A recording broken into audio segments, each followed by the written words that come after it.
Hey guys, today I'm going to talk to you about the totem pole. So what is a totem pole? Totem poles, also known as monumental poles, are tall structures most often cut out of long, straight pieces of red cedar wood.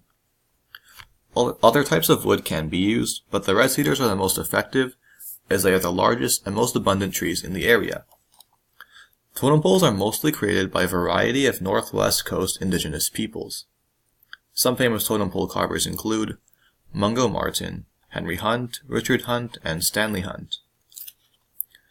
Where are totem poles found? Totem poles are found in American and Canadian provinces or states on the West Coast. Some of these include British Columbia, Alberta, Alaska, and more. Who creates totem poles? Totem poles are carved by a variety of different indigenous peoples across the Pacific Northwest.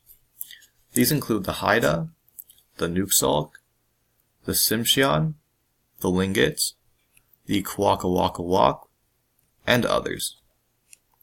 Significance. The significance of totem poles varies with the variety of different indigenous cultures that practice the creation of these. Some of these significances include commemorating a fallen chief, telling stories, and celebrating important milestones and events. The religious and historical stories told by indigenous peoples helps them to develop spiritually and to learn more about their past. Many milestones and events that occur throughout the year hold major spiritual significance with the indigenous peoples, and chiefs are just as, if not more important than stories, milestones, and events, both spiritually and for other reasons, so commemorating their memory holds a major significance as well. Who is involved? All members in the community are involved in the practice of totem poles in one way or another.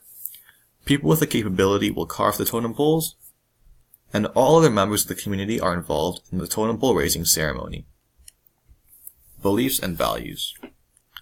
Totem poles are valued for several different reasons throughout all the different indigenous cultures that practice them.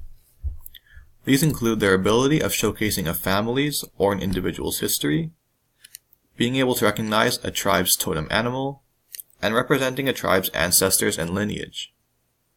Many groups of indigenous people have beliefs that each person came from a totemic being, which is why some people practice the creation of totem poles as well. Relation to another topic. I believe that the most closely related topic to the totem pole that was previously discussed in this course were the 5 Ks of Sikhism. Firstly, these are both material things. This relation is more obvious than some of the others, as both totem poles and the 5 Ks are composed of things that exist in the real world that we can see and touch.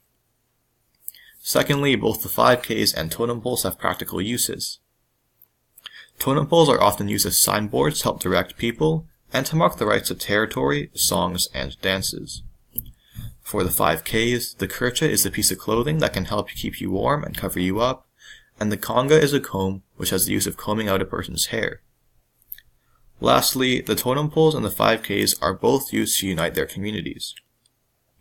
Totem poles help the whole community to gather and act as one in the totem pole raising ceremony and to remember their past. Like in most religions, Sikhism has several different denominations which have different varying beliefs in the logistics of certain parts of their religion. One thing that stays the same throughout most, if not all of these denominations, is the 5 Ks, which unites the community under one of its core beliefs and traditions. Overall, totem poles play a key part in uniting indigenous communities and helping to serve a variety of purposes. Here are my works cited, and thank you for listening.